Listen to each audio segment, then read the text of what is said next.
और अब ब्रिटेन से आई एक उम्मीद भरी खबर है, जहां भारत से 13,600 करोड़ रुपए की धोखाधड़ी करके फरार भगोड़े नीरव मोदी को लंदन की अदालत से बड़ा झटका लगा है और लंदन में हाईकोर्ट ने नीरव मोदी की अर्जी खारिज कर दी है। नीरव मोदी ने अपने भारत प्रत्यर्पण किए जाने के फैसले को चुनौती दी थी। अब नीरव मोदी को भारत लाने का रास्ता तकरीबन साफ हो चुका है। सब कुछ अगर ठीक रहा तो ब्रिटेन ने उसे राजनीतिक शरण नहीं दी तो दिसंबर महीने में भी नीरव मोदी को भारत लाना संभव हो।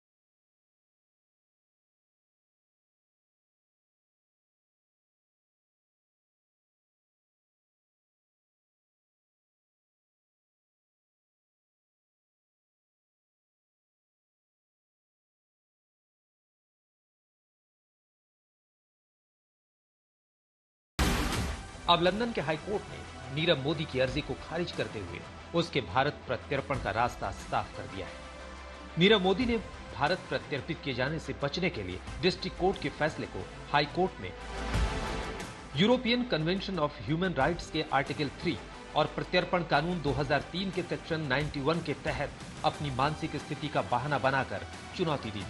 नीरव मोदी ने अदालत में दलील दी कि उसकी मानसिक स्थिति ठीक नहीं है और डिप्रेशन में उसके खुदकुशी करने का भी खतरा है। हालांकि हाईकोर्ट ने डिस्ट्रिक्ट कोर्ट के फैसले को काफी पुख्ता बताया और नीरव मोदी को भारत प्रत्यर्पित करने के आदेश को बरकरार रखा। अब नीरव मोदी के सामने हाईकोर्ट के फैसले को सुप्रीम कोर्ट में चुनौती देने का विकल्प बचा हुआ है, लेकिन उसके लिए नीरव मोदी को 14 दिन के अंदर सुप्रीम कोर्ट में अर्जी देनी होगी और बताना होगा कि उसकी अर्जी जनहित के लिए काफी महत्वपूर्ण है। मुश्किल यह है कि सुप्रीम कोर्ट में अर्जी देने के लिए नीरव मोदी को हाई कोर्ट से ही प्रमाण पत्र लेना होगा कि नीरव का मुद्दा जनहित के लिए महत्वपूर्ण है। मोदी के पास कई दरवाजे हैं जो वो खटखटा सकते हैं। पहला सुप्रीम कोर्ट का, हालांकि यहाँ एक्सपर्ट्स बताते हैं कि आमतौर पर लॉयर्स ये सजेस्ट नहीं करते क्योंकि ये बहुत ही मुश्किल रास्ता है। दूसरा रास्ता और दरवाज़ा ये है European court of human rights का, जहाँ नीरव मोदी अपनी दरख्वास्त लगा सकते हैं। और तीसरा वो रास्ता जो विजय माल्या ने भी अख्तियार किया, पॉलिटिकल असाइलम का।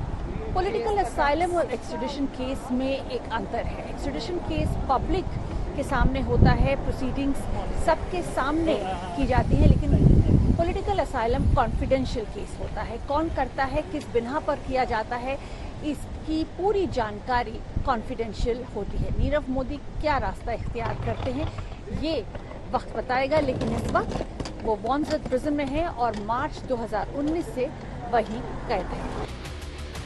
नीरव मोदी को राजनीतिक शरण नहीं मिले तो अब अदालती राहत के रास्ते तकरीबन खत्म हो चुके हैं। और जिस तरह भारत और ब्रिटेन के रिश्ते हैं, ब्रिटेन में ऋषि सुनक की सरकार है, वैसे में प्रत्यर्पण कानून के मुताबिक ब्रिटेन का कोई कैबिनेट मिनिस्टर भी अब नीरव मोदी के भारत प्रत्यर्पण का आदेश दे सकता है। भारत सरकार जिस तरह नीरव मोदी को भारत लाने के लिए गंभीर है, ऐसे में नीरव मोदी का बचना आसान नहीं दिखता है।